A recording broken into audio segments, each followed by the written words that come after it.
A comienzos del siglo X, mientras Europa ardía en guerras, un hombre cruzó el océano con una ambición que desafiaba a dioses y emperadores. Su nombre, Hernán Cortés, soldado, estratega, traidor para unos y héroe para otros. Con apenas unos cientos de hombres, se adentró en lo desconocido y enfrentó a uno de los imperios más poderosos del continente americano, haciéndolo caer. Esta es una historia de conquistas, de alianzas rotas, de sangre, de fuego y del precio del poder. Pero también es la historia de un hombre que cambió el curso del mundo con decisión de hierro y voluntad implacable. Un visionario que contra todo pronóstico doblegó un imperio con su ingenio, su audacia y su fe en la gloria. Pero antes, recuerda suscribirte a nuestro canal para no perderte nuestras historias legendarias y regalarnos un like para apoyar nuestro contenido. Ahora sí, comenzamos. En 1485, mientras los reyes católicos forjaban una España unificada y el eco de un nuevo mundo comenzaba a resonar, nació Hernán Cortés, hijo único de hidalgos, con más orgullo que fortuna.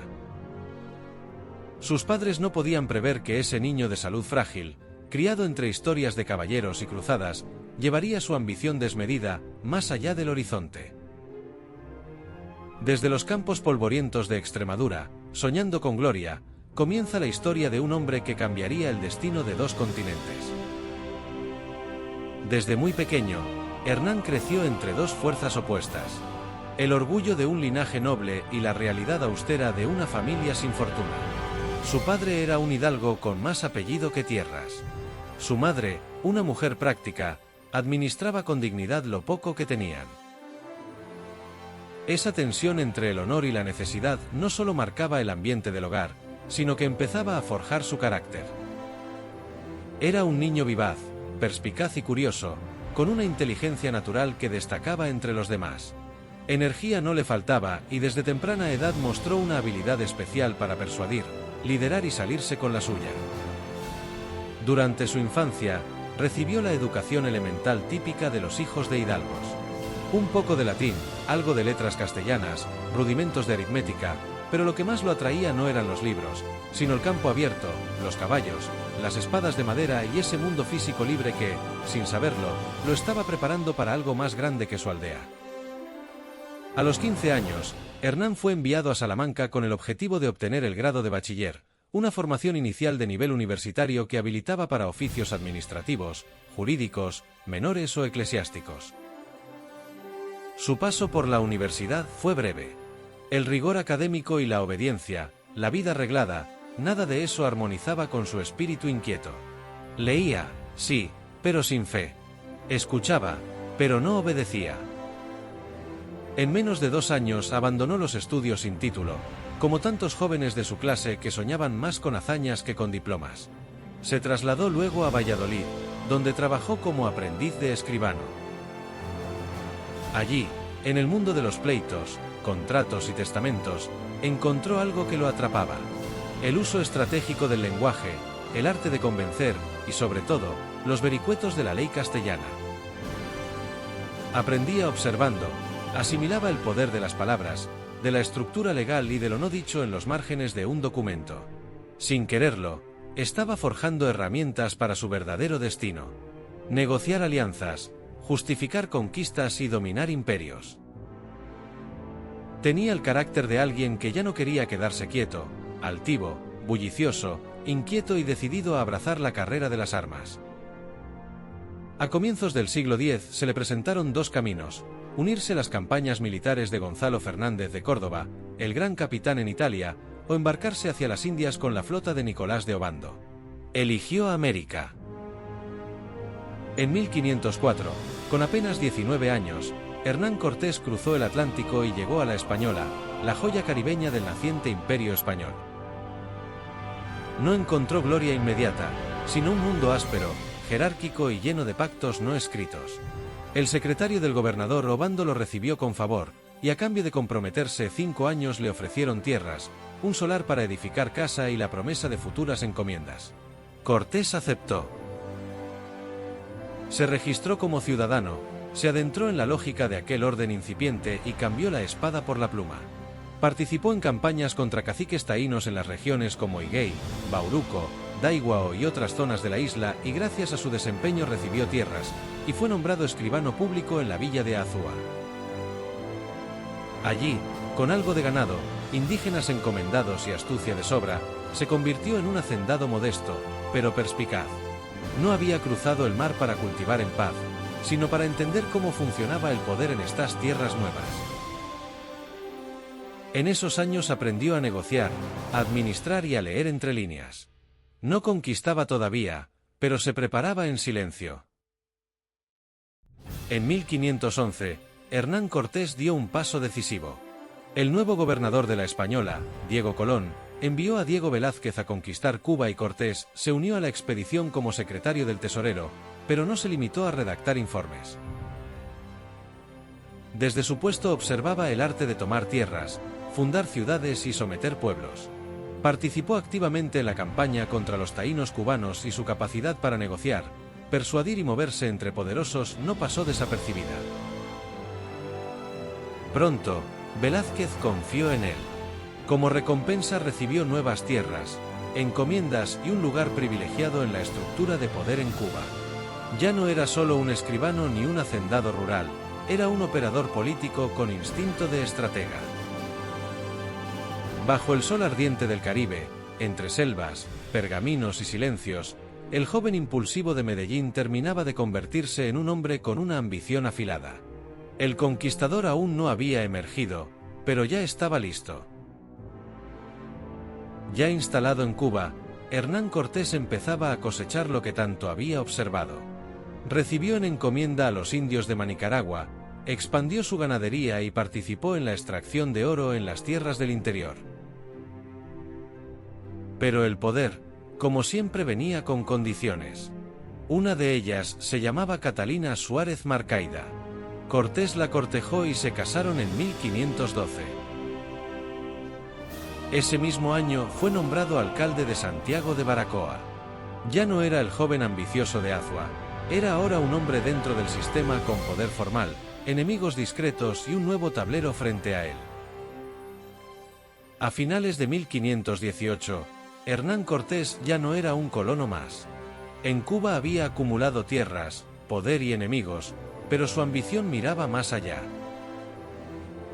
Las expediciones de Hernández de Córdoba y Juan de Grijalva hablaban de algo inmenso. Oro, ciudades de piedra, templos y resistencia. El eco del Yucatán y del altiplano mexicano encendió la imaginación de Cortés. Velázquez lo eligió para liderar una nueva expedición. Oficialmente era una misión de rescate y reconocimiento. Buscar a Grijalva, socorrer a unos españoles perdidos y anunciar a los caciques la autoridad de Carlos I e iniciar la predicación del Evangelio. Nada de fundar ciudades, nada de conquistar. Pero Cortés tenía otros planes. Invirtió todo lo que tenía y más. Armó una fuerza sustancial, 11 naves, más de 500 hombres, incluidos veteranos curtidos en las guerras de Italia, artillería, caballos, intérpretes y mercancías para trueque. En poco tiempo ya no parecía un emisario, sino un comandante. Cortés partió definitivamente el 10 de febrero de 1519 desde Puerto Carenas. Zarpó hacia lo desconocido, no como súbdito obediente, sino como actor de su propia gesta. No iba a encontrar un mundo, sino a fundarlo. No fue una simple misión de rescate. Fue un movimiento político y militar cuidadosamente calculado. A comienzos de 1519 Cortés zarpó de Cuba sin volver la vista atrás. Tocando tierra firme, frente a él, las costas del Yucatán, verdes, húmedas y tensas. La expedición llega primero a la isla de Cozumel. Los indígenas se esconden en el interior de la isla al ver las naves. Temen lo que no conocen. Pero Cortés no entra saqueando. Ordena respeto e impone control. Restituye, paga, predica y mide sus pasos. Quiere conquistar, pero con una narrativa de justicia. Los españoles colocan una cruz, blanquean un templo, celebran misa y exigen que los ídolos sean reemplazados. No hay resistencia abierta. Todavía no. Los caciques asienten, Aceptan las imágenes y por un instante la religión se convierte en diplomacia. Entonces ocurre algo inesperado. Llega una canoa desde tierra firme, en ella viene Jerónimo de Aguilar, español perdido años atrás en un naufragio que ha sobrevivido como esclavo entre los mayas. Ahora habla su lengua y también la de los españoles. Se convierte de inmediato en pieza clave, el primer puente real entre dos mundos. Aguilar informa a Cortés que otro español también sobrevivió, Gonzalo Guerrero, pero no quiere regresar. Se ha adaptado y se ha tatuado, se ha casado con una mujer maya, tiene hijos y es capitán militar al servicio de un cacique. Guerrero ya no quiere ser español. Cortés no insiste. Con Aguilar como intérprete y con la costa abierta, la expedición se desplaza bordeando el litoral del Yucatán. Busca oro, aliados y poder. El 12 de marzo de 1519 llegó a las aguas del río Grijalba, cerca del pueblo maya chontal de Potonchán, en lo que hoy es Tabasco. Allí Cortés encontró hostilidad donde antes hubo regalos. Los habitantes, que en otra ocasión recibieron a Grijalba con oro, ahora les pedían que se fueran. Cortés intentó dialogar, envió mensajes a través de Jerónimo de Aguilar, les dijo traer un mandato del rey de Castilla, no guerra. Pero la respuesta fue clara, una lluvia de flechas. Así comenzó la primera gran confrontación en tierra firme. Al día siguiente, tras celebrar la primera misa cristiana en el continente, Cortés lanzó su ofensiva. Dividió a sus hombres en dos columnas. Una avanzó por tierra, otra por el río. Al llegar al pueblo, los españoles se toparon con una defensa férrea. Los chontales combatieron cuerpo a cuerpo, entre barricadas de troncos, flechas envenenadas y gritos de guerra. Los soldados españoles peleaban con el agua a la cintura, pero la diferencia no estaba solo en la pólvora. Por primera vez en América entraron en escena los caballos. Cuando Cortés y un pequeño grupo de jinetes irrumpieron en la llanura, los defensores pensaron que hombre y caballo eran un solo ser. El impacto fue decisivo.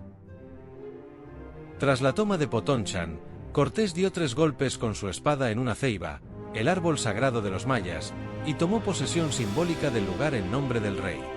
Aquella victoria se selló con sangre, pólvora y un nombre nuevo, Santa María de la Victoria.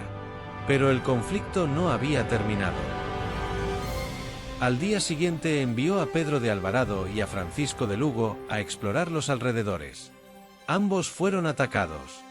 Entonces se libró la batalla más brutal hasta ese momento, la batalla de Centla. Cortés escribió que lucharon contra 40.000 hombres. Probablemente exageraba, pero lo cierto es que la resistencia fue encarnizada. Los españoles enterraron a sus muertos, curaron a sus heridos, y según Bernal Díaz, dieron gracias a Dios por la victoria. Al día siguiente llegaron emisarios del cacique Tabasco. Traían ofrendas, oro, jade, mantas, aves y 20 jóvenes mujeres como símbolo de paz. Una de ellas cambiaría el rumbo de la historia. Su nombre, Malintzin. Entre los regalos que recibió Cortés había algo más que tributo, había inteligencia, había lengua y había historia. Malintzin era una joven de 15 años que hablaba varias lenguas tras años de cautiverio entre los mayas. Pronto, indígenas y españoles comprendieron que no era una más. Hasta ese momento, Cortés se comunicaba a través de Jerónimo de Aguilar, que hablaba maya. Con Malintzin, la cadena de traducción se completó. Cortés hablaba en castellano. Aguilar lo traducía al maya para Malintzin y ella al náhuatl. 3 lenguas, 2 intérpretes, una conversación posible. Pero Malintzin no solo traducía palabras, traducía mundos. Explicaba a Cortés los códigos del poder mexica, los mitos, las alianzas y los odios. Le contaba que era ese lugar llamado Tenochtitlán, tan temido como admirado. Informaba, alertaba y aconsejaba. Pronto aprendió castellano y Aguilar quedó fuera. Malintzin se volvió indispensable. Fue ella quien ayudó a tejer alianzas en Tlaxcala, quien explicó que Tenochtitlán no era solo una ciudad, era el eje de un imperio odiado por muchos. Y Cortés escuchaba lo suficiente como para confiarle en no solo la traducción, sino parte del destino de su empresa. En 1519 no había tiempo para debates futuros, había decisiones. Y Cortés, que no tenía experiencia militar significativa, tuvo la inteligencia para ver lo que otros no veían: que una lengua puede valer más que 100 espadas. Malintzin no cambió la historia con armas, sino con palabras y visión. Apenas unas semanas después de la batalla de Centla, los hombres de Cortés volvieron a embarcar. El 21 de abril de 1519, llegaron a San Juan de Ulúa. Desembarcaron y ese mismo fin de semana se produjo el primer contacto con emisarios del gran Tlatoani Mexica, Utlalpito y Teutile. Traían regalos, preguntas y un mensaje claro. Moctezuma sabía de su presencia, pero lejos de disuadir, los obsequios encendieron la ambición. Los regalos mexicas incluían oro, mantas, plumas y objetos rituales como grandes ruedas simbólicas. No comprendían aún los códigos mexicas, pero Cortés había aprendido que un buen relato podía justificar una guerra. Y en ese relato se coló el mito. Según las creencias locales, Quetzalcóatl, el dios civilizador, había prometido volver por el este en un año como aquel. Pero Cortés no era solo un hombre guiado por mitos, era también un estratega. Fundó la Villa Rica de la Veracruz, primero en un arenal costero, luego cerca del asentamiento Totonaca. Al hacerlo, establecía una ciudad con cabildo propio, que lo reconocía como capitán general y justicia mayor. Esto lo desvinculaba formalmente de Diego Velázquez, gobernador de Cuba, y lo colocaba bajo la autoridad directa del rey.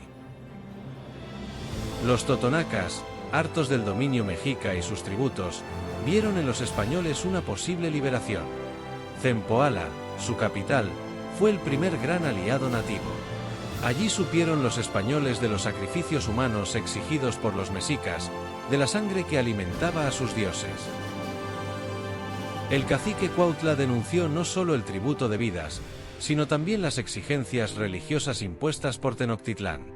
Cortés, con Malintzin como mediadora, tomó partido, proclamó el fin de los sacrificios humanos, el canibalismo y los rituales paganos.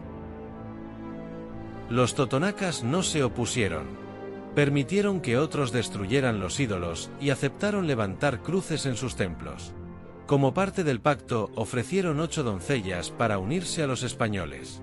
Cortés exigió que fueran bautizadas, reafirmando así no solo una alianza militar, sino una conversión simbólica al nuevo orden. Poco después juraron vasallaje al rey de España y pusieron a disposición de Cortés cientos de guerreros, porteadores y canoas. Zempoala se convirtió en un bastión adelantado de la conquista. El relato ganaba otra capa. Cortés no solo venía por oro, venía a liberar pueblos. El conquistador empezaba a construir, al menos ante sus aliados, la imagen de redentor. Sin embargo, la tensión interna era real. Algunos hombres querían volver a Cuba.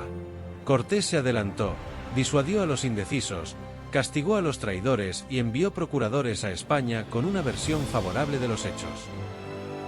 Se trataba de ganar tiempo, apoyo legal y reconocimiento. La conquista no era aún una guerra declarada, pero ya era una empresa personal. Ese mismo año, sin que nadie lo supiera, comenzó otra batalla. Un enemigo invisible acompañaba a los españoles, la viruela. En las décadas siguientes diezmó la población indígena hasta niveles catastróficos. La espada de Cortés era temible, pero fue la enfermedad la que abriría paso a la caída del imperio. A principios de agosto de 1519, la Villarrica de la Veracruz aún olía a madera fresca y pólvora cuando Cortés y sus capitanes tomaron una decisión: quemar las naves. Cortés ordenó extraer todo lo aprovechable. La madera sirvió luego para reforzar las murallas de la villa. Clavos, bisagras, velamen, aparejos y piezas de herraje se guardaron para futuros barcos.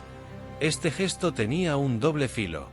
El primero, cerrar la rendija de la retirada a quienes añoraban volver a Cuba por miedo, así, ya no tendrían salida fácil. Y el segundo, apostar por las alianzas. Tras 3 meses en el litoral, los españoles habían labrado vínculos sólidos con los totonacas de Zempoala y con otros pueblos enemigos de los mexicas. Confiaron en esa red de aliados más que en sus propios barcos. Tiempo después, esas mismas piezas de herraje permitirían armar la flota que asedió Tenochtitlán en el lago de Texcoco. Así la espada y la astucia combinaron su fuego. Los buques fueron inútiles en la costa, pero esenciales en el corazón del imperio. El 16 de agosto de 1519, inició su avance hacia el interior del continente rumbo al corazón del imperio mexica. Su comitiva era 400 soldados españoles, 15 jinetes, 6 cañones, 200 porteadores y unos 13 guerreros totonacas.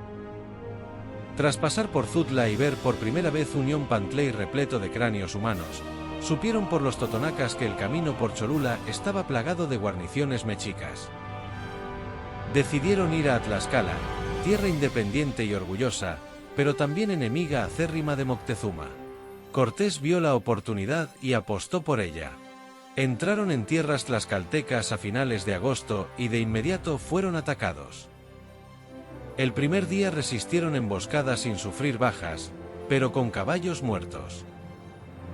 Los tlaxcaltecas, liderados por el joven guerrero Xicotenca Tlacayacatin, veían a los extranjeros con desconfianza, especialmente por su alianza con Iztacamastitlan, un pueblo tributario de los mexicas. Los combates se sucedieron día tras día. Cortés hizo prisioneros, los liberó con mensajes de paz, recibió emisarios, comida y espías disfrazados de diplomáticos. A estos últimos, tras descubrir el engaño, les mandó cortar las manos. Ordenó escaramuzas de castigo, pero evitó represalias masivas. Con diplomacia agresiva y muestras de fuerza contenida, fue ganando terreno. El punto de inflexión llegó cuando Xicotencatl, tras sucesivas derrotas y viendo la resistencia de los españoles, decidió parlamentar, atribuyó su ataque a la confusión y envió emisarios al campamento de Cortés. Fue el inicio de una alianza que cambiaría el curso de la historia. El 23 de septiembre de 1519, los españoles entraron en Tlaxcala. Los recibieron los 4 grandes señores de la Confederación.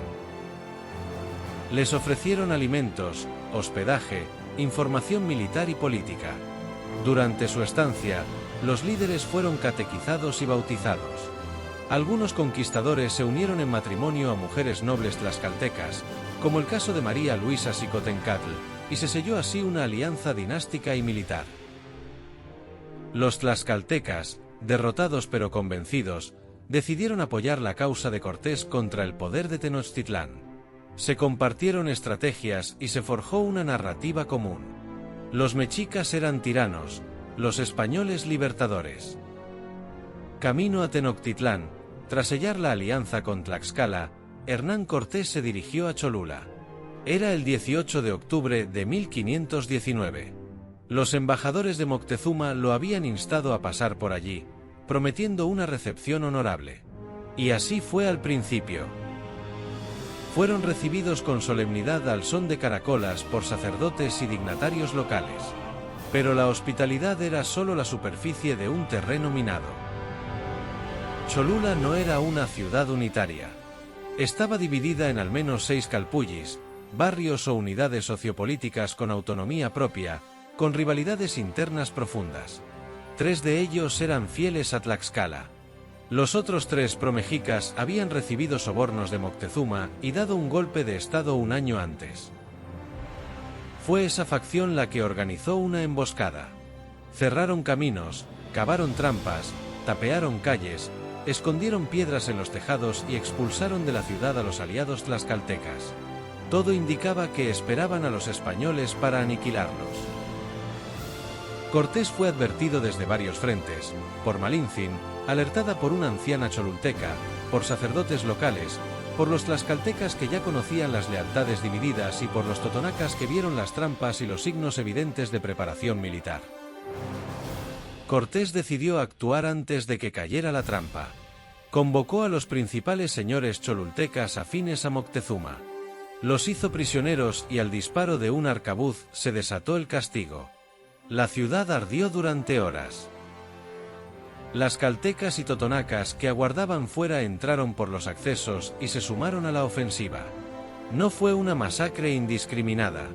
Los aliados indígenas intercedieron por aquellos cholultecas afines a su causa. Algunos fueron perdonados, otros no. No fue un simple episodio de barbarie, sino un mensaje. Cortés no solo respondía a una traición, consolidaba su imagen como líder implacable ante los pueblos que aún dudaban. Los vencedores de Cholula no fueron solo los españoles, también fueron los tlaxcaltecas y los grupos indígenas que desde dentro buscaron restaurar su poder. La matanza de Cholula no acabó con la ciudad. Al contrario, poco después, los nuevos señores cholultecas juraron lealtad al rey de España. Recibieron escudos de armas y se integraron como aliados en la campaña contra Tenochtitlán. La ruta seguía. La columna hispano-indígena abandonó Cholula en dirección al Valle de México, cruzando las tierras altas dominadas por los volcanes. En su paso por Amecameca, ya en las faldas del Popocatépetl y el Iztaccíhuatl entraron en un paisaje sobrecogedor. Era un territorio liminar, espiritual, donde la altitud, el frío y la bruma parecían anunciar que estaban entrando en otro mundo. Fue allí donde Cortés ordenó el primer ascenso al cráter del Popocatépetl, donde se logró lo esencial: divisar el entorno geográfico de la Cuenca de México con fines estratégicos. Desde Amecameca cruzaron lo que hoy se conoce como el Paso de Cortés, un paraje boscoso de espléndida belleza. Fue desde esa altura que por primera vez Cortés y sus hombres avistaron el lago de Texcoco. Ante sus ojos se desplegaba el corazón palpitante del Imperio Mexica. El esplendor del paisaje no pasó desapercibido. La ciudad de Tenochtitlán, erguida sobre el agua, parecía flotar. Canales, calzadas, templos y mercados formaban una visión que desafiaba las categorías europeas. Poco después llegaron a Santa Catarina, Ayotzingo, punto estratégico desde donde Cortés organizó los últimos movimientos antes de avanzar hacia la capital mexica. Allí Cortés realizó un gesto revelador. Envió emisarios a Moctezuma anunciando su llegada. Sabía que el encuentro no podía improvisarse. Necesitaba escalonar la tensión. En su mente ya no había retorno. El enfrentamiento era inevitable, pero la ruta, marcada por alianzas, traiciones, geografía sagrada y cálculos políticos, le había abierto paso. Ante sus ojos se desplegaba una ciudad imposible. Tenochtitlán era una joya flotante sobre el lago de Texcoco, conectada por calzadas, alimentada por acueductos, rodeada de chinampas que producían verduras y flores y surcada por canales donde navegaban canoas como si de una Venecia mesoamericana se tratase. Con más de 200.000 habitantes, era más grande y organizada que muchas capitales europeas, más deslumbrante que cualquier expectativa. El recibimiento fue solemne. Moctezuma II salió a su encuentro en las afueras de la ciudad acompañado de su séquito. Fue allí donde se produjo el histórico primer contacto entre el tlatoani y el conquistador. Malintzin y Jerónimo de Aguilar tradujeron los saludos. Montezuma, al principio convencido de que los recién llegados eran enviados del dios Quetzalcóatl, pero seguramente pronto comprendió que aquellos hombres no eran dioses, sino embajadores de otro poder, tan terrenal como peligroso. Cortés fue alojado junto a sus hombres en el antiguo palacio de Axaycatl, padre de Moctezuma. Desde allí comenzaron a explorar la ciudad, sus templos, sus mercados, sus barrios. El mercado de Tlatelolco los dejó sin palabras. Era una plaza gigantesca, bulliciosa, donde se intercambiaban productos de todo el imperio. Cacao, jade, textiles, alimentos, esclavos y animales exóticos. Era el corazón económico de una civilización altamente desarrollada con leyes, jerarquías y códigos éticos propios. Los españoles, sin embargo, no eran simples turistas. Pronto pidieron permiso a Moctezuma para levantar una capilla en el palacio. Aunque el tlatoani se negó a que profanaran el templo de Huilopley, accedió a que se construyera en el alojamiento. Mientras preparaban el espacio, un soldado carpintero descubrió una puerta tapeada en uno de los muros. Al derribarla apareció el legendario tesoro de Axayacatl: oro, joyas, piezas y rituales. Un botín que despertó tanta codicia como temor. Y fue entonces cuando la tensión escaló. Los españoles, advertidos por sus aliados tlaxcaltecas y su intuición política, temían por su seguridad en una ciudad que no controlaban. Pero un hecho lo cambió todo. En la costa cerca de la Villa Rica de la Veracruz, los mexicas, liderados por Cuauhpopoca, atacaron a los totonacas aliados, matando a Juan de Escalante, al alguacil mayor y a 7 españoles. Un soldado argüello fue capturado, murió por sus heridas y su cabeza fue enviada a Moctezuma, quien, según se cuenta, se negó a exhibirla en ningún templo. Esta derrota fue un golpe simbólico. Mostraba que los españoles no eran invencibles y erosionaba el aura semidivina que los protegía. Cortés aprovechó la excusa, convocó a Moctezuma bajo un pretexto diplomático, lo rodeó de soldados y con Malincín traduciendo, lo hizo prisionero en su propio palacio. El tlatoani no fue encadenado ni humillado públicamente, pero su libertad terminó. Apaciguó a su guardia alegando que iba por voluntad propia, y sus enseres fueron trasladados junto a él. Cortés exigió castigar a los caciques implicados en el ataque a Veracruz. Estos, llevados a su presencia, confirmaron que obedecían órdenes de Moctezuma y fueron condenados a morir en la hoguera como advertencia a cualquier insubordinación. En un golpe maestro, el conquistador consiguió también que Moctezuma se declarase vasallo del rey Carlos I. Mientras tanto, la casta sacerdotal y parte de la nobleza comenzaron a conjurar en secreto para liberar a su señor y aniquilar a los invasores. De esta forma la tensión se espesaba. Mientras Cortés consolidaba su posición en Tenochtitlán, una nueva amenaza se perfiló en el horizonte. 18 navíos habían llegado a la Villa Rica de la Veracruz. En un principio se pensó que eran refuerzos enviados por Carlos I, pero pronto se supo la verdad. Eran tropas mandadas por el gobernador Diego de Velázquez desde Cuba para arrestar a Cortés por desobediencia directa. Al mando venía Pánfilo de Narváez, un personaje cuya fama le precedía. Su carácter cruel, soberbio y ambicioso lo convirtió en el favorito de su pariente Diego Velázquez, gobernador de Cuba, y le permitió acumular fortuna y esclavos indígenas. La llegada de Narváez, con entre 600 y 800 hombres, 80 caballos, arcabuceros, artillería y más de 1000 indígenas, muchos de ellos portadores de la viruela, era una amenaza seria. Narváez atacó sin éxito una guarnición costera dirigida por Gonzalo de Sandoval, lo que permitió a Cortés conocer sus intenciones. Narváez ocupó Zempoala, creyendo que su superioridad numérica lo haría invulnerable.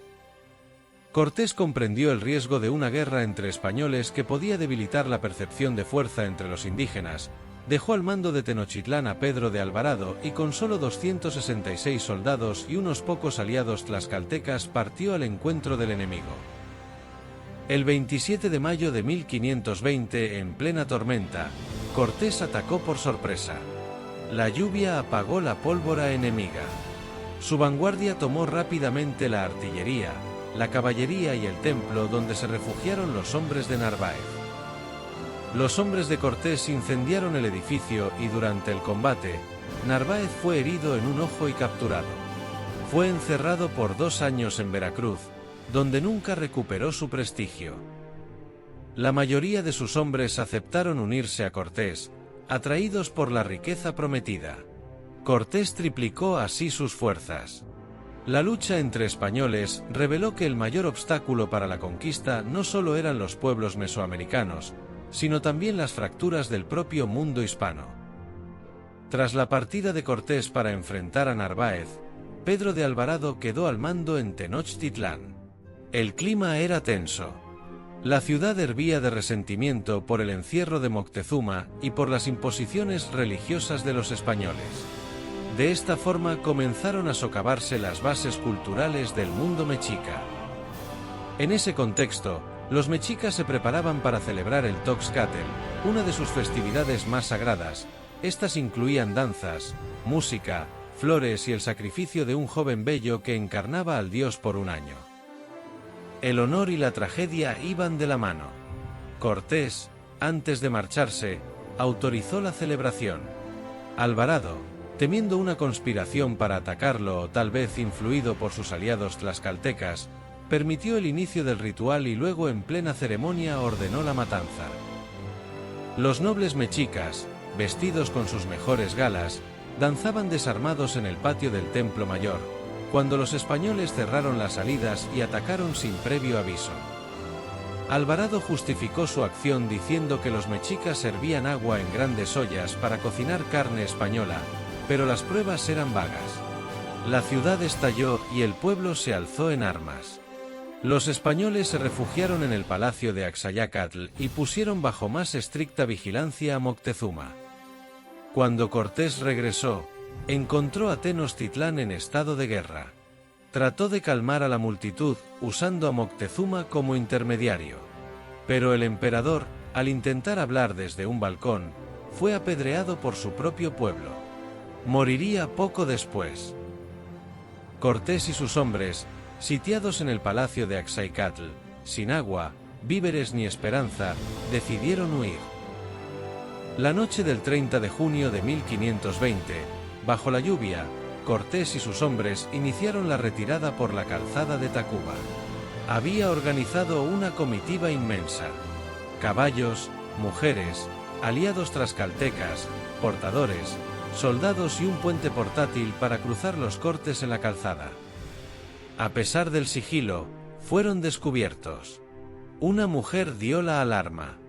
De inmediato, los tambores de guerra sonaron y los mexicas atacaron desde tierra y desde sus canoas. La retirada se convirtió en una carnicería. Muchos de los soldados, especialmente los recién llegados de la expedición de Narváez, cargaban con oro y se hundieron en el lago. Otros murieron por las flechas, acuchillados o ahogados. Los mexicas destruyeron el orden de la columna, rompieron las filas y aislaron a la retaguardia. Cientos perecieron. Cortés mismo regresó a ayudar a los rezagados. Los supervivientes al amanecer alcanzaron Tacuba. Allí, según cuenta la tradición, Cortés lloró amargamente bajo un árbol. Se había perdido todo: armas, caballos, artillería, gran parte del tesoro y la vida de unos 600 españoles y miles de aliados indígenas. Fue la mayor derrota española en América. Hasta entonces el episodio quedaría inmortalizado como la Noche Triste. Pero la historia no terminó ahí. Tan solo una semana después, el 7 de julio, Cortés reorganizó a sus hombres para la crucial batalla de Otumba. A pesar de la catástrofe, la conquista continuaría. Ese día, cerca de Otumba, unos 20.000 guerreros mexicas y aliados cerraron el paso a los españoles en la llanura de Temalcatitlán. El mando lo ejercía Matlatzincatzin, hermano de Quitlabac, y su objetivo era claro: capturar a Cortés y a los principales capitanes y ofrecerlos como víctimas a los dioses. Era más un acto de justicia que una operación militar. La batalla fue brutal. Cortés dispuso a sus hombres en círculo, piqueros al frente, arcabuceros y ballesteros en la retaguardia, con los tlaxcaltecas reforzando las líneas. El suelo temblaba bajo el asalto constante. Sin embargo, la inferioridad numérica española era compensada por el orden, la disciplina y la resistencia de su armamento. María de Estrada combatía codo a codo con los hombres. Calmecagua, capitán tlaxcalteca, dirigía a sus aliados con una ferocidad desesperada, pero el cerco se cerraba. Cortés, informado por los tlaxcaltecas de que capturar el estandarte del jefe enemigo podía desmoralizar a todo el ejército mexica, apostó todo a una carga final. Con unos pocos jinetes, rompió las líneas enemigas, llegó hasta la posición de Matlatzincatzin y Juan de Salamanca lo abatió con su lanza, apoderándose del estandarte. En ese instante la batalla cambió. El ejército mexica, desconcertado por la pérdida de su general y símbolo de mando, rompió filas y se dispersó. Otumba no fue una victoria convencional, fue un golpe quirúrgico, psicológico y casi milagroso. De estar al borde del exterminio, a pasar a ser los vencedores de la mayor batalla librada hasta entonces en suelo americano. Otumba fue el punto de inflexión. Al día siguiente, Cortés y sus hombres llegaron a Tlaxcala, donde fueron recibidos por Maxcatin y Huehuexicotencat. Allí, sellaron una alianza aún más firme. Otumba demostró que la conquista no estaba acabada, de hecho acababa de empezar. La batalla de Otumba había sido una victoria inesperada. Pero no bastaba. Cortés lo sabía. Si los pueblos de la región interpretaban su huida de Tenochtitlán como una derrota definitiva, su proyecto se desmoronaría. Había que atacar, demostrar que los españoles aún eran una fuerza temible, y sobre todo, cortar de raíz cualquier intento de reorganización militar por parte del Imperio Mexica. Con ese fin, a finales de julio de 1520, propuso una nueva ofensiva. La clave, una vez más, sería Tlaxcala. Los tlaxcaltecas, que habían sufrido por siglos bajo la sombra expansionista mexica, no necesitaban mucha persuasión. Ellos también sabían que dejar respirar a Tenochtitlán era invitar a la venganza. Fue probablemente desde el consejo de sus aliados tlaxcaltecas que surgió la idea de atacar Tepeyacac.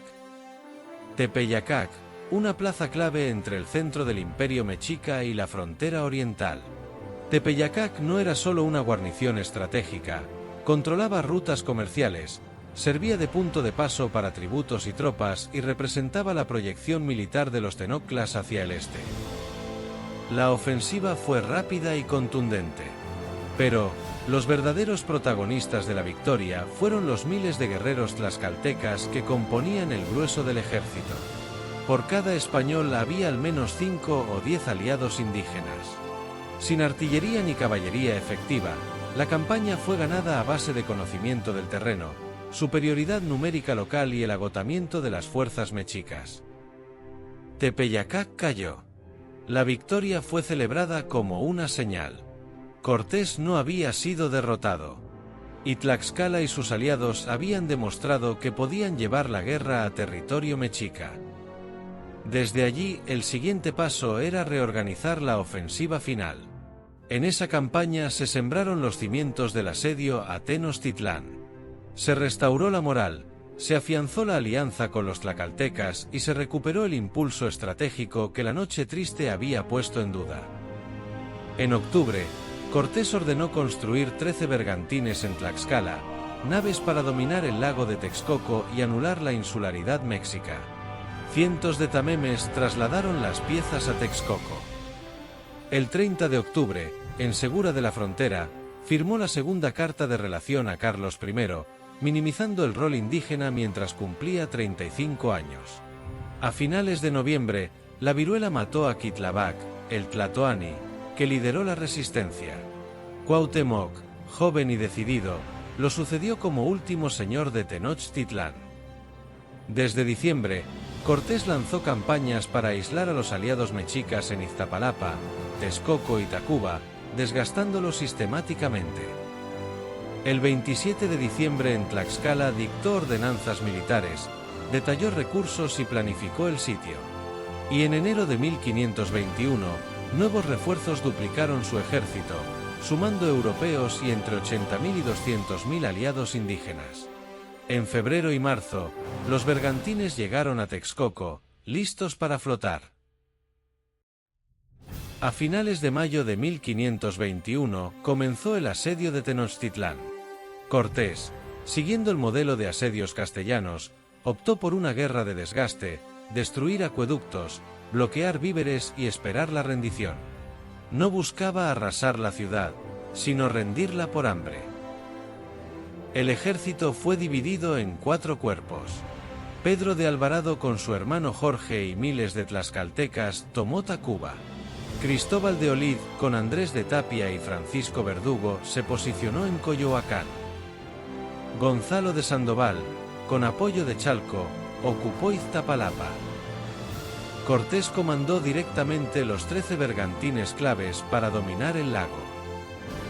Las mujeres del campamento, como Isabel Rodríguez, Beatriz de Palacios, Beatriz Bermúdez de Velasco y María de Estrada exigieron participar. Cortés intentó dejarlas atrás, pero Estrada le replicó: «Donde ellos mueran, moriremos nosotras». Así curaron heridas y empuñaron armas en plena batalla, como ya lo habían hecho antes. La táctica inicial fue avanzar lentamente por las calzadas con apoyo naval.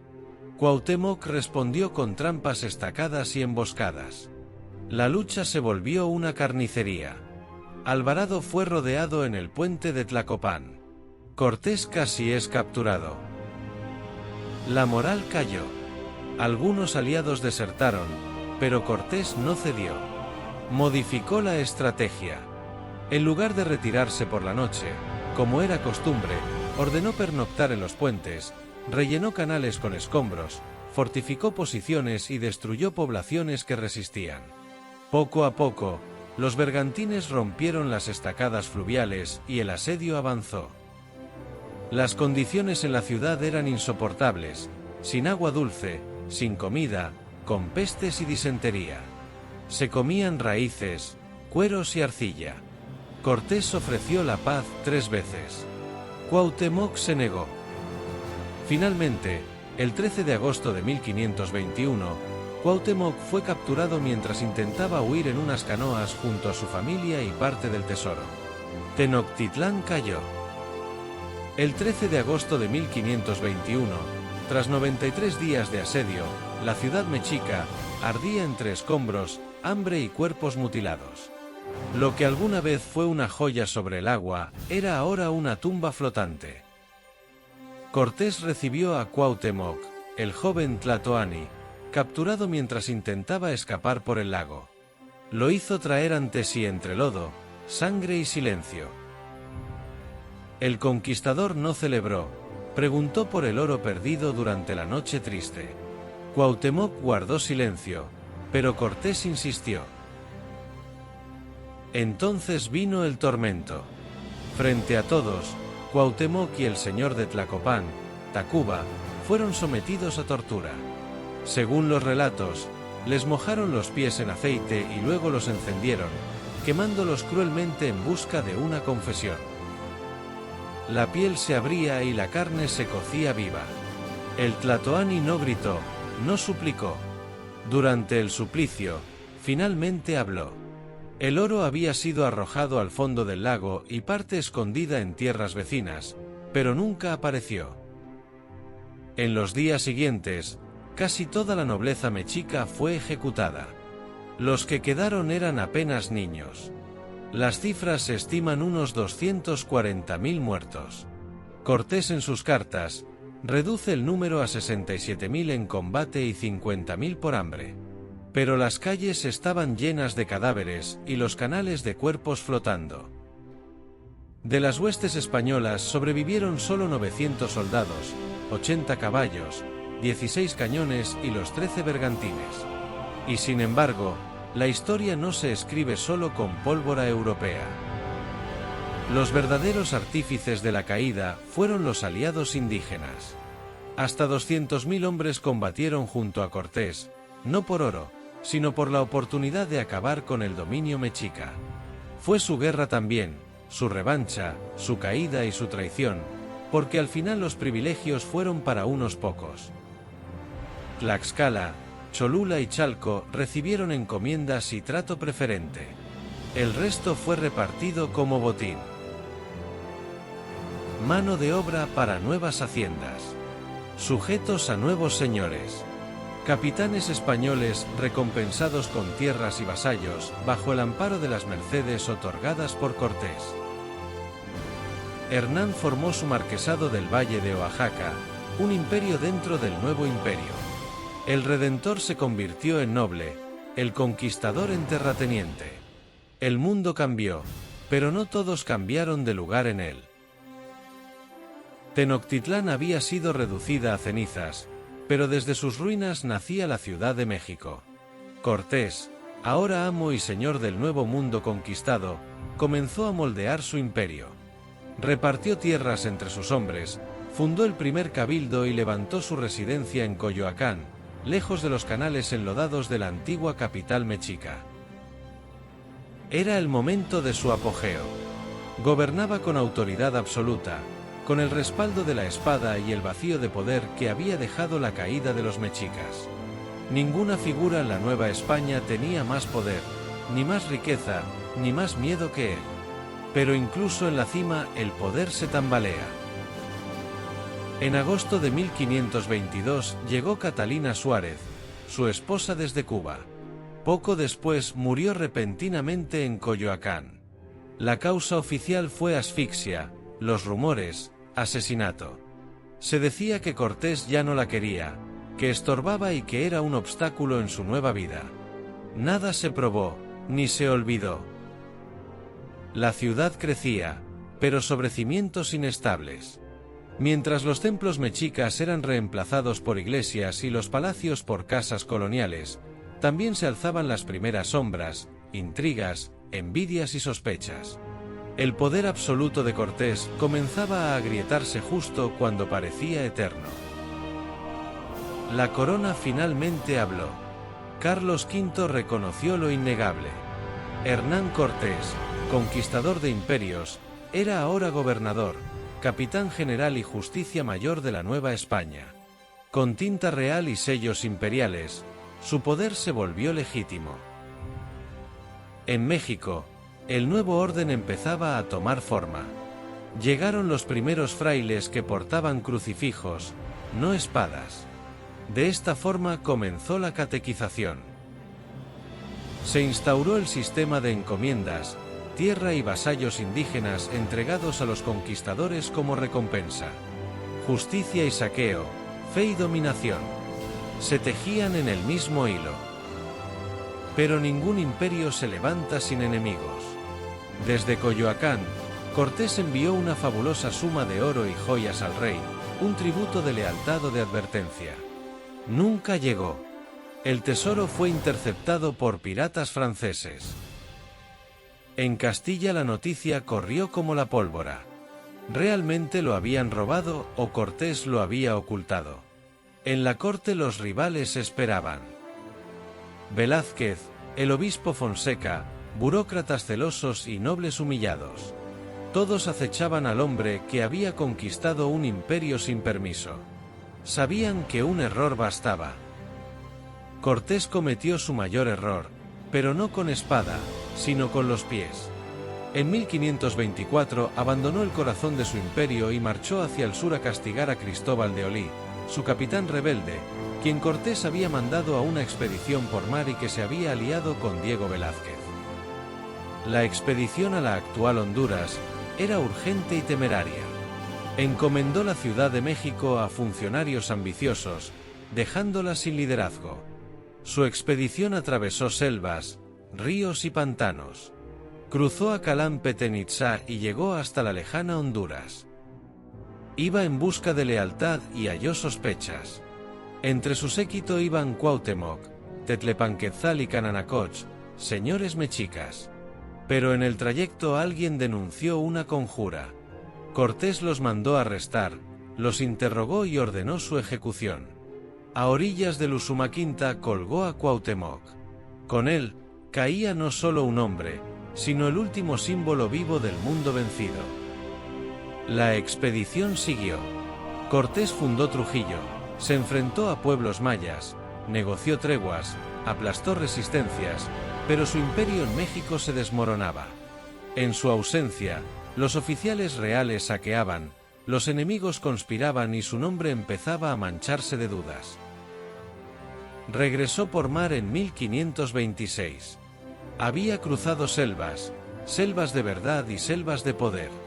Pero ya no era el mismo Cortés.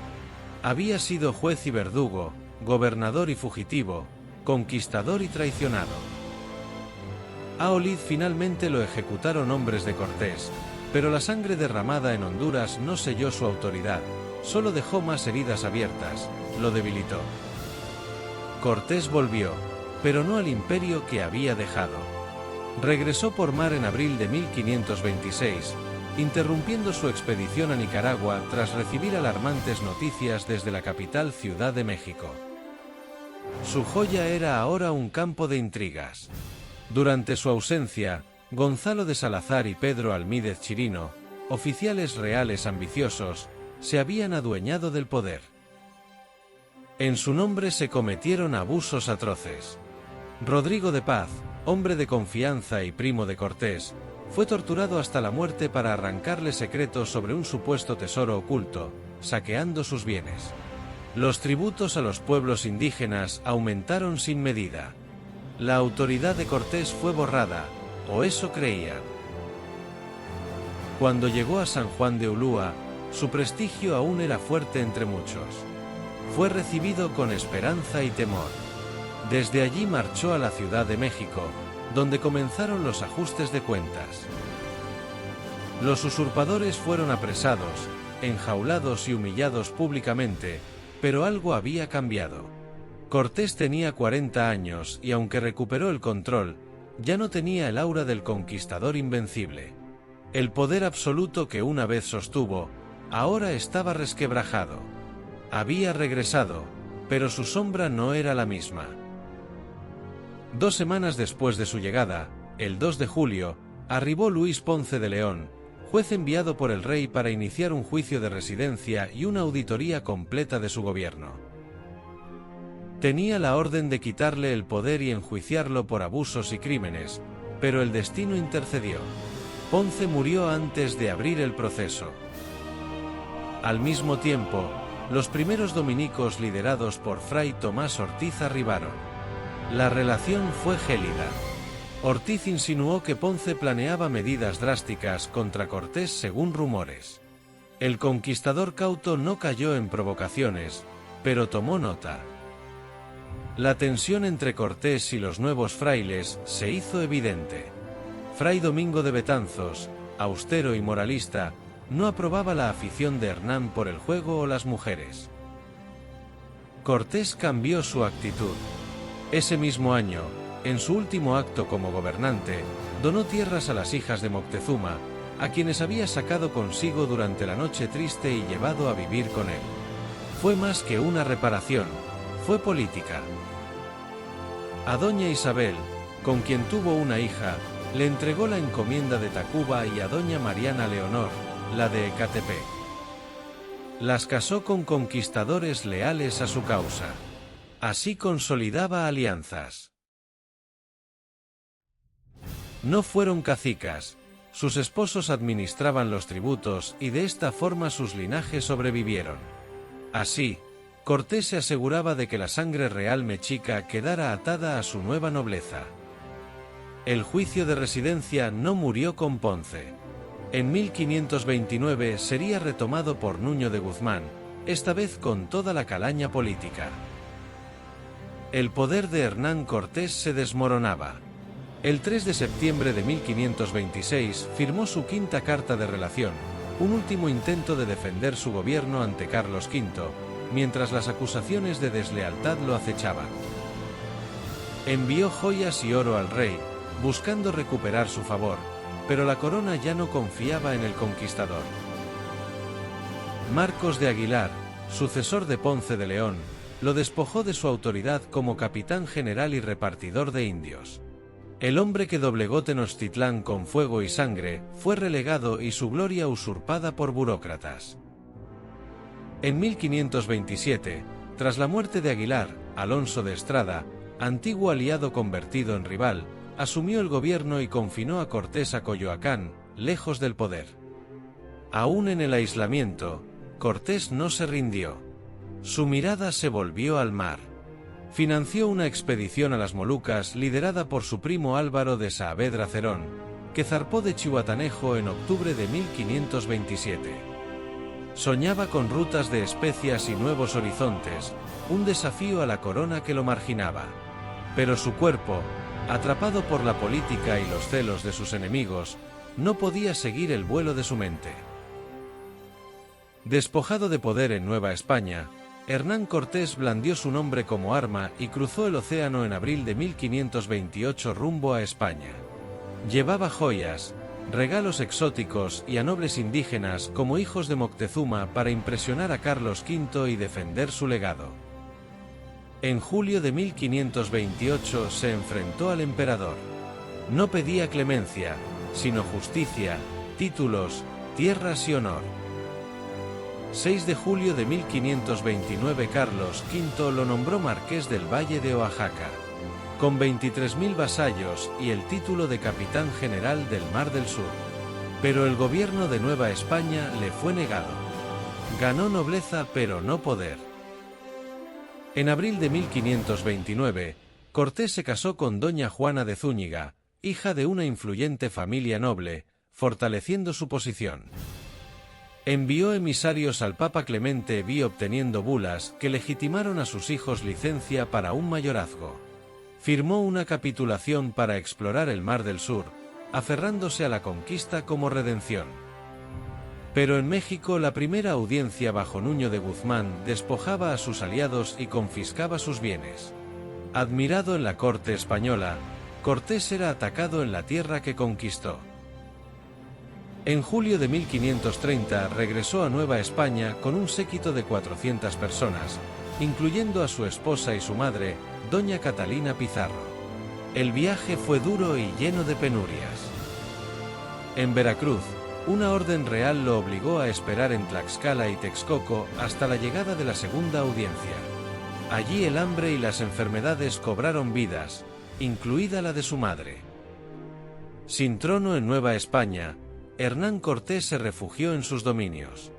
En Cuernavaca alzó un palacio de piedra, cuyo centro simbólico residía en las tierras oaxaqueñas que le daban nombre y prestigio. En 1531, la segunda audiencia con hombres justos como Vasco de Quiroga y Alonso Maldonado, le permitió regresar a la Ciudad de México no como gobernante, sino como litigante. Desde su palacio en Cuernavaca, Hernán Cortés volvió la mirada al Mar del Sur, un sueño que ardía desde sus cartas al rey en 1522. En 1529 firmó una capitulación que le concedía una 10ª parte de todo lo descubierto. Así comenzó su última gran empresa, conquistar nuevos horizontes. Entre 1532 y 1539 patrocinó 4 expediciones en busca del mítico estrecho de Anián, marcadas por motines, naufragios y silencio. La primera, liderada por su primo Diego Hurtado de Mendoza, se perdió en las costas de Sinaloa. La segunda expedición bajo Diego de Becerra terminó en motín. Fortún Jiménez asesinó al capitán y tomó el mando. Entre tormentas y combates con indígenas, descubrió por error la Bahía de la Paz, creyendo que era Baja California, sin embargo era una isla. En 1535, Cortés lideró la tercera expedición en persona. Desde Chametla cruzó el Golfo de California con velas al viento, llevando soldados, animales, semillas y herramientas para fundar un nuevo mundo. Estableció el asentamiento de Santa Cruz en la árida Bahía de la Paz. Pero sin agua, víveres ni provisiones llegadas, él mismo partió a buscar ayuda. Sin embargo, el virrey Mendoza ordenó el abandono. En 1539 lo intentó una última vez enviando a Francisco de Ulloa con 3 navíos. Ulloa exploró el Mar Bermejo, hasta su extremo norte, tomando posesión de tierras en nombre del Marqués del Valle. Dobló el Cabo San Lucas y no se supo más de él. Cortés no halló el estrecho de Anián ni las riquezas que soñó, pero entre continuos reveses cartografió el noroeste de Nueva España. Tras sus sueños frustrados en el Mar del Sur, Cortés no se rindió. En 1535, de vuelta de Baja California, envió refuerzos a Francisco Pizarro, pariente lejano sitiado en Lima, no solo por solidaridad, sino para mantener viva su gloria en el Nuevo Mundo. En 1537 impulsó una ruta naval desde Huatulco hacia Panamá y Perú, buscando unir su marquesado con el sur del continente.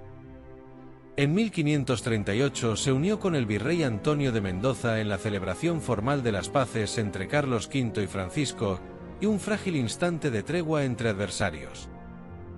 Pero en 1539, Mendoza confiscó el astillero de Tehuantepec, clausurando sus naves bajo el peso de la corona, truncando su expansión en el Pacífico. Cortés respondió como siempre con acción. Envió procuradores a la corte y a finales de 1539 cruzó el océano con su heredero Martín Cortés bajo cielos grises, ya no como conquistador, sino como litigante, sin saber que nunca regresaría a Nueva España. En 1541 se alistó en la campaña imperial contra Argel. Las tormentas destrozaron la flota y su papel fue simbólico. Excluido del Consejo de Guerra, las olas se tragaron sus 5 valiosas esmeraldas, su último tesoro. Derrotado en el mar, desató una ofensiva final con la pluma. En 1542 envió al emperador el primero de 3 memoriales de agravios, un grito de lealtad y traición, enumerando servicios no recompensados. En 1543, su segunda carta apuntó más alto. Atacó directamente al virrey, un último desafío contra el olvido. Ese mismo año asistió con su hijo Martín a la boda del príncipe Felipe con María de Portugal en Salamanca. Allí conversó con Juan Ginés de Sepúlveda, cuya defensa de la conquista como guerra justa contrastaba con la sombra del viejo conquistador. No había gloria en ese encuentro, solo un eco lejano de lo que fue. Después de su fugaz aparición en Salamanca, Hernán Cortés se trasladó a Valladolid, centro del poder imperial. El 3 de febrero de 1544 escribió su última carta a Carlos V, un grito final por justicia. Ese mismo año, en un intento desesperado por limpiar su nombre, solicitó al Consejo de Indias la anulación de su juicio de residencia, invocando sus notorios servicios. No hubo respuesta. En 1545, insistió, respaldado por juristas que denunciaban errores procesales. Cumplió 60 años y aún esperaba justicia. En 1546, su antiguo aliado Francisco Núñez, tras 21 años de lealtad, le reclamó pagos atrasados ante un tribunal. Sin embargo, Cortés negó la deuda. Aquel escrito sería su último documento oficial.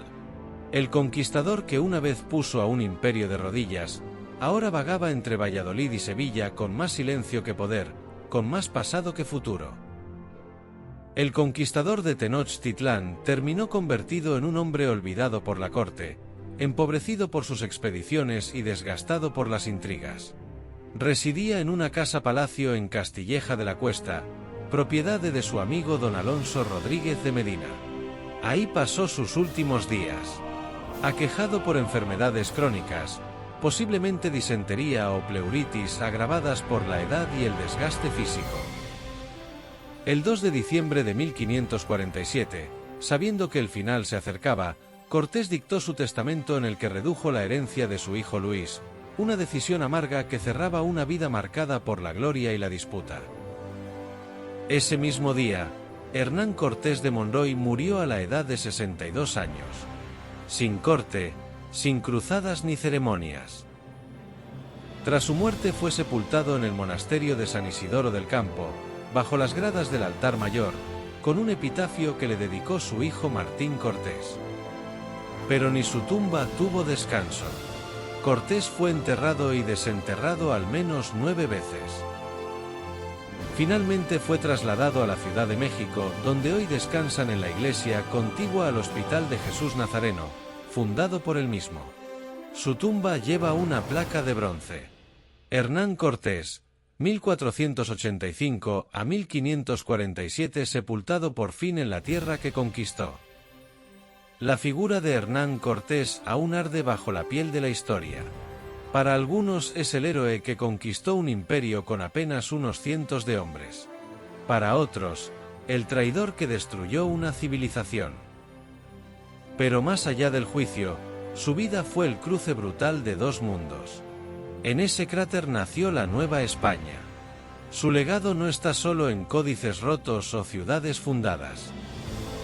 Está en la lengua que hablamos, en los templos sobre templos, en la fusión violenta y fértil que aún define a México.